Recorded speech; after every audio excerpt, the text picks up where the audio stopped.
Meanwhile, in New York City, Mayor Bill de Blasio has been moving for years to stop Asians from getting into New York City's elite high schools. In fact, his plan was to basically shut down high schools rather than allow there to be elite high schools at which Asian Americans were overrepresented. So active discrimination against Asian Americans is a core part of the Democratic platform. That seems like anti-Asian hate to me, frankly. If you're saying that a person can't get into school because they are performing too well, because they don't have the right race, that is anti-Asian discrimination. That is anti-Asian hate.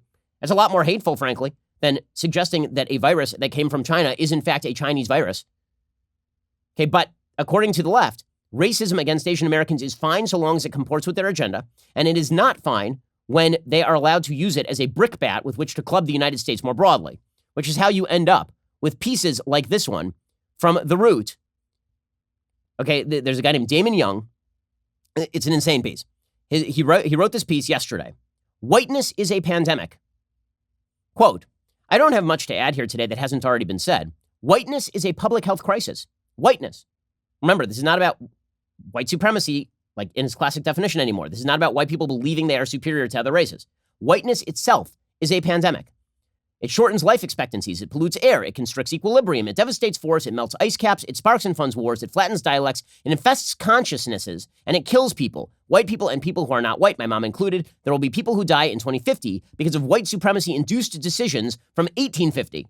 The whole system has to be torn down.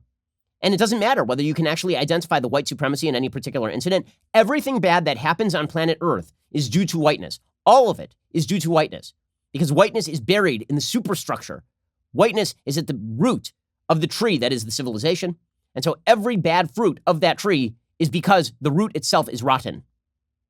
A line cannon should be drawn from the actions of the white supremacists who walked into 3 Atlanta area massage parlors yesterday and allegedly killed 8 people, 6 of whom were of Asian descent, to the relentless anti-Asian rhetoric pollinating national discourse over the past year.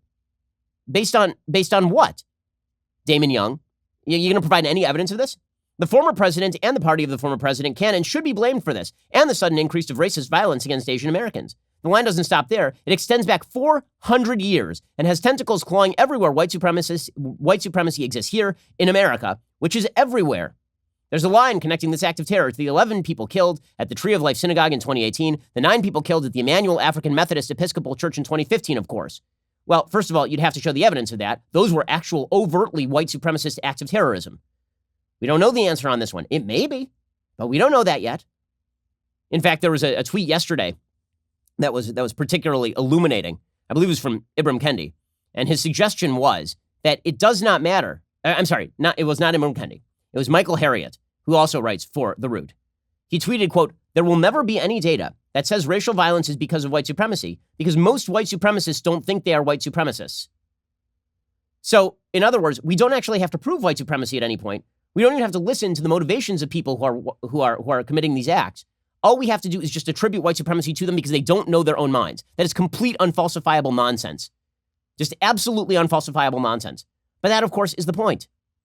So back to this piece from this writer, Damon Young, at The Root.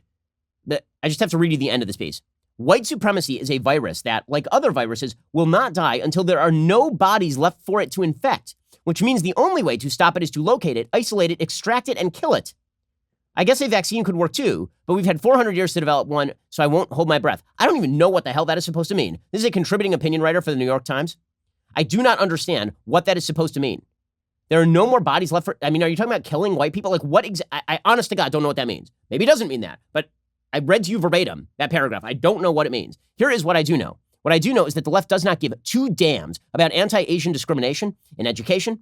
They don't care about anti-Asian discrimination in the workplace. They don't care about anti-discrimination in virtually every area of life where Asians are considered part of the broad white majority because they are quote unquote too successful. They don't care about Asians who are beat up by particular members of particular races. They only care about anti-Asian hate when it becomes a convenient point for them to try and plant the notion that America is a white supremacist country. By the way, if America is such a terribly white supremacist country, one indicator it is not a particularly white supremacist country overall would be that the single greatest economically performing subgroup in America are Asian Americans. Okay, so none of this makes any sense. But again, it doesn't have to make sense. Any club that can be wielded against the foundational ideas of America, the meritocracy, the freedoms of America, any idea that can be wielded against that, any incident without evidence that can be wielded against that can be attributed to quote-unquote whiteness, and whiteness means all the institutions, according to the left, not according to me. I'm not a racist, so I don't think that our institutions are quote-unquote white. I don't think that freedom is a white idea. I don't think that I think freedom is a civilized idea. I don't think individual rights are a white idea. Okay, only the left thinks that crap. But what the left is trying to do, as always, is have it both ways.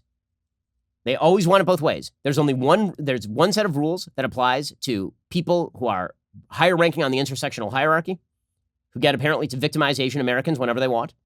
And then there is a second set of rules that applies to a society that is not even responsible for this particular act or for an independent white supremacist movement, an actual white supremacist movement that commits acts of evil at every available turn. Again, it's the same way they treat anti-Semitism. The way they treat anti-Semitism is it only exists if you can try to plant it on the right. Meanwhile, we will back every anti-Semite we can find in Congress so long as they have a D next to their name. That's the way this works. It's cynical and it's gross and it does not fight hate and it does not mitigate against hate. If we're not fighting all hate the same way, then you're not actually fighting hate, are you? I hope you enjoyed that clip from The Ben Shapiro Show. If you did, go ahead and hit the subscribe button so you stay up to date on all of our future content.